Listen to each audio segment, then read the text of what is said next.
තෙල්දෙනිය සිද්ධියේ සැකකාර පෙම්වතා නාරම්බල පදිංචිකරුවෙක්. තට්ට හිසක් සහිත ඔහු බොරු කොණ්ඩයක් දමා තරුණියන් රැවටූ අයෙක් බවට හෙළිවෙයි. ඒ ගැන ඇසෙන ඇඟ කිලිපොලා යන කතාවක් මෙන්න.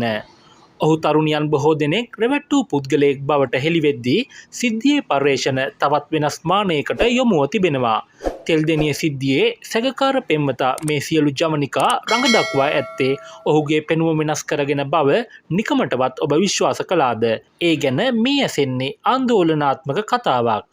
තෙල්දෙනිය සිද්ධියේ සැකකාර පෙම්වතා වෙස්මාරු කර තරුණියන් රැවටූ අයෙකු බවත් තට්ට හිසක් සහිත ඔහු බොරු කොණ්ඩයක් දමා තරුණියන් රවටා ඇති බවත් මේ වෙනකොට සිදු කළ විමර්ශනවලදී පැහැදිලි වී තිබෙනවා.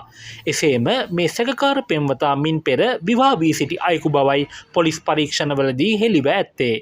සිද්ධිය සම්බන්ධයෙන් විමර්ශන සිදු කරන ප්‍රදේශභාර උසස් නිලධාරියෙකු සඳහන් කළේ ඔහු 38 හැවිරිදි ගන්නොරුව මහනොරුව ප්‍රදේශයේ පදිංචිකරුවෙකු බවට මුලින් තොරතුරු අනාවරණය වුවද ඔහුගේ සැබෑ පදිංචිය කුරුණෑගල නාරම්බල ප්‍රදේශය වන බවයි.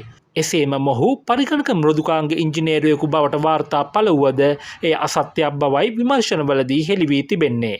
සැකකරු කාන්තාවන් සහ තරුණියන් සමග සම්බන්ධතා පවත්වමින් ඔවුන්ගේ මුදල් වංචා සිදු කර ඇති අතර ඒ සම්බන්ධයෙන් අපරාධ පරීක්ෂණ දෙපාර්තමේන්තුවේ සහ දිවයිනේ විවිධ ප්‍රදේශවල පොලිස් ස්ථානවල පැමිණිලි මෙන්ම අධිකරණවල නඩුද පවතිනවා.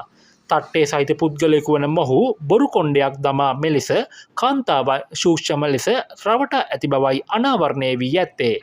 පෙරේදා පස්වරුවේ මෙම බෞද්ධ චිකිත්සකවරියගේ මළසිරුර අදාළ මෝටර් රථයක තිබී හමු අතර එය සැකකරු සම්බන්ධතා පැවැත් වූ කාන්තාවකට අයත් බවටයි හෙළි වී ඇත්තේ.